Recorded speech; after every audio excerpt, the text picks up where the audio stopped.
Yes, I'm ready. You rolling? Yeah, I'm rolling. When you're ready, Sam. Hey, so do you want to introduce yourself first?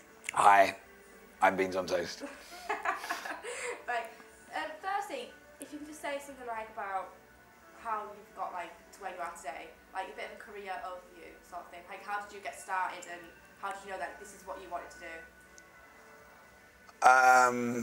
I didn't really put much thought into anything, to be honest. It came about like I guess I played in bands when I was a kid, and then that all kind of went to shit, and I wrote another bunch of songs with a loose intention of starting another band, and then it was at Glastonbury actually, just sort of played at an open mic stage there, and realised that I could probably just do it by myself.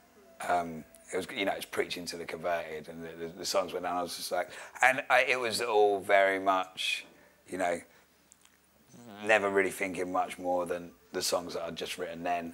And then when it was like, you realise that I could maybe get free tickets to festivals and stuff like that. So then it was just like, and it's basically just turned into a circle that just kind of keeps on turning round. And again, without ever asking for anything or planning too far ahead, it's just something next happens, and then before you know it, you can kind of tour the whole country off your own back. So You've got it's an extensive tour though, isn't it? It's about 30 days. Yeah.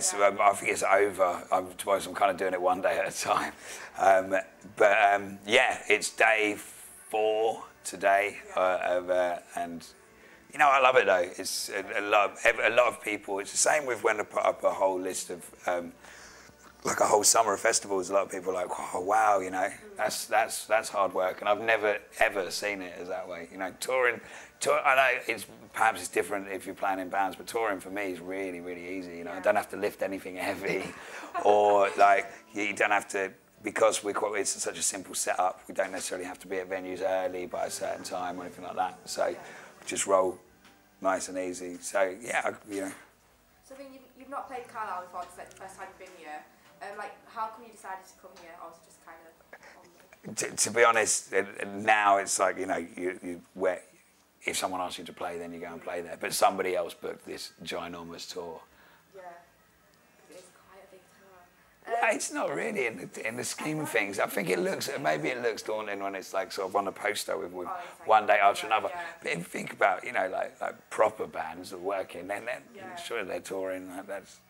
I think that's the main thing you're supposed to do, isn't it? Yeah. Is there a few places that you've not played then? On the tour, yeah. There's a couple. Chester, Hebden Bridge. Yeah, a couple. Yeah. I'm going to go back to festivals, because obviously you played Glastonbury. It says you played it since 2007. Have you played every year at Glastonbury? Or pretty much every year? Yeah, definitely every year. And I've been the first Glastonbury I went to when I was 16, and I've been every year since. I have played every year since then. It's mostly there's kind of 2 different sides to Glastonbury, where it's like you're either on the bill and you print it on the big poster, or one year I played 8 gigs and I wasn't on the poster at all. I was just on kind of chalkboards throughout the site, and sometimes some of them little kind of like the Bimberlins and the kind of Small World stages are maybe better. I don't know, but there's that, so for a lot of the time it was very much that side, and just sort of moving around. I can imagine that's quite different, because you played Kendal Calling. It was the main stage at Kendal, wasn't it? This year it was, yeah. I can imagine that's pretty different to Glastonbury. As a gig or as a?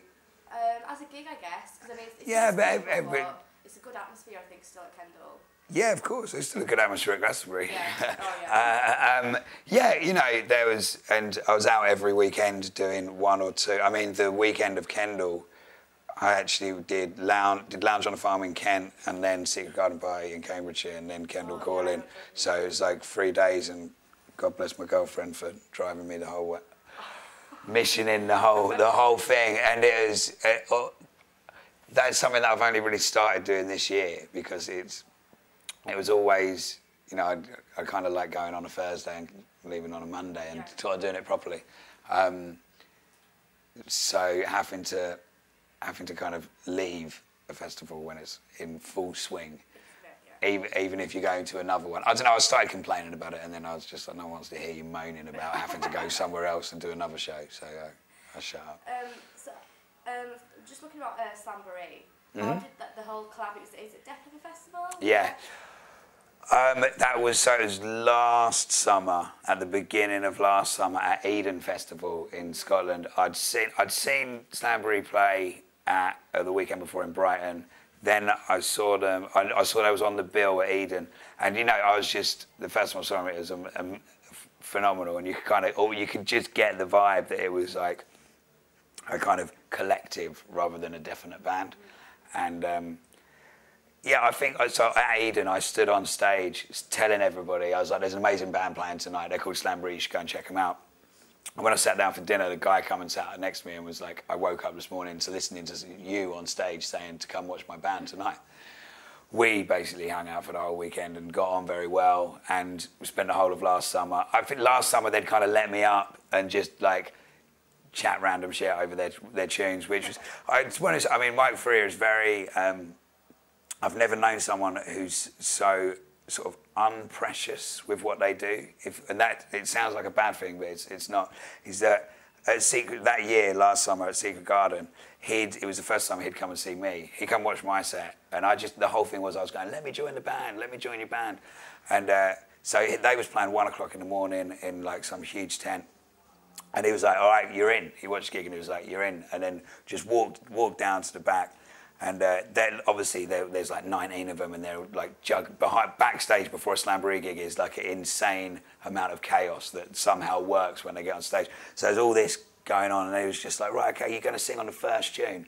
It's a song that I'd never heard. And I was like, look, I've ruined other people's gigs by singing. I was like, why don't you get on and do a couple? And then I kind of sort of come on maybe halfway through. And he was like, no, the first one's going to be the best one. And, I don't know anybody else that would let anybody sing on the first song of their big sort of like festival set. But he did, and it worked. And then, so we was just like, look, the obvious thing is to do a tune.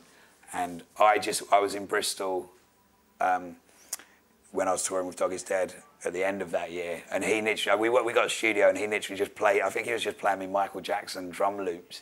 And I'd sort of already written the lyrics and just kind of bashed it down, just left him with the lyrics. And then at the beginning of the summer this year, he was like, here's the tune. And it was like amazing. So we just like jumped on it, filmed the video at Glastonbury, and then every time our paths have crossed over the summer, we've played together. So. Yeah, I've seen you at Kendall, Right, okay, yeah. That was because that was the mission. So we'd driven up and just made it in time to do the Chaiwala set. Yeah. And then normally it's me playing on their set, if you know what I mean, because they've got their whole setup.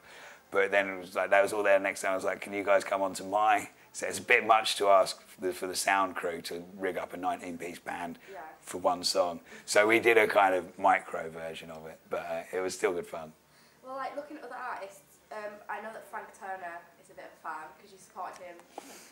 Yeah, he's a good friend. And we was, from kind of day one of him doing his kind of folk stuff. So he's given me lots of leg ups, hopefully because he likes the songs as well as sort of just being a mate. Yeah. But I think it's safe to say I wouldn't be doing this if it hadn't been for like all the kind of like leg ups. I was touring America with him at the Wembley show. It's good.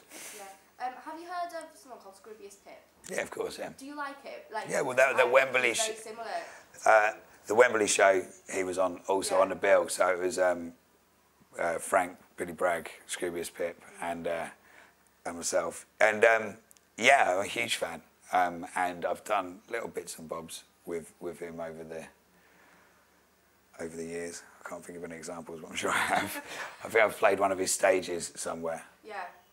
That's pretty cool. Do you still fancy Laura Marling from that song? Yeah. is the kind of simple answer. The song was always a harmless joke. I had a girlfriend when I wrote it, and she didn't really see the funny side of it, but I think everybody else did. And yeah, you know, I sent it to like Laura had it and whatnot as well. But yeah, it just kind of, it's done me well, that song, because when people search for Laura Marlin in Spotify, it comes up. it comes up. So I get a lot of people that kind of write to me and say, I found you because I was listening to Laura Marlin and stuff. So there was an idea of just the next album just being other people's band names in the song titles, so you can That's really cool. do that. That's a really good idea. So after the tour, have you got like anything new coming, like albums or? Oh yeah, I mean, I've kind of stick to the plan of one album a year. So this will, on the 1st of December, on my birthday, it'll be album number 5, and that'll be 5 albums in 5 years. So that's recorded, and I did it with Mike Freer from Slamboree. He produced it. So after I kind of hanging out, you know, I was like, do you want to just kind of jump in the studio and kind of make a folk record rather than a sort of collaboration? So it's a Beans on Toast record rather than verses or with Slamboree. So yeah, that's all written, recorded, and ready to go. Yeah, because I mean, do you do it intentionally? Because I noticed that you, like, when you release your album, it's always like about November, December time. It's 1st of December, yeah. It just, you know, and then it just kind of worked the first time, and it's just like, well, you know, just do it again. Originally, it was because when my first album came out, and sort of second, it was at a period where your friends would come to gigs rather than people that wanted to come because they liked the music. And it was, my mates were just about getting fed up of me calling on them to fill up venues. So I was like, well, if I do a birthday party, then all my mates would come out. And so I was like, album launch, birthday party kind of thing. And like, to be honest, I think last year I didn't really have that many of like, oh, that makes it sound bad. You could look at that the wrong way around. But yeah, originally that was the sort of reasoning, and we stuck with it. Yeah, well, I'm looking forward to the new album. I can't wait to. I Yeah. like the last one that you brought out. Okay. But I like stuff like MDMA Amazing and stuff like that. Like, how do you even get the lyrics and stuff to things like that? It's a true story.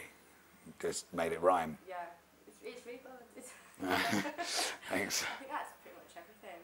Thank you very much. Oh, we're going to play Mario We're going to play Kart? Mario Kart now, though. Right, okay, yeah. We'll see who'll win. I think I might win, though. We'll see. Okay. Okay, yeah, kind of there. Do you want to stay there, or do you want to move? Do you want to stay there, or do you want to move?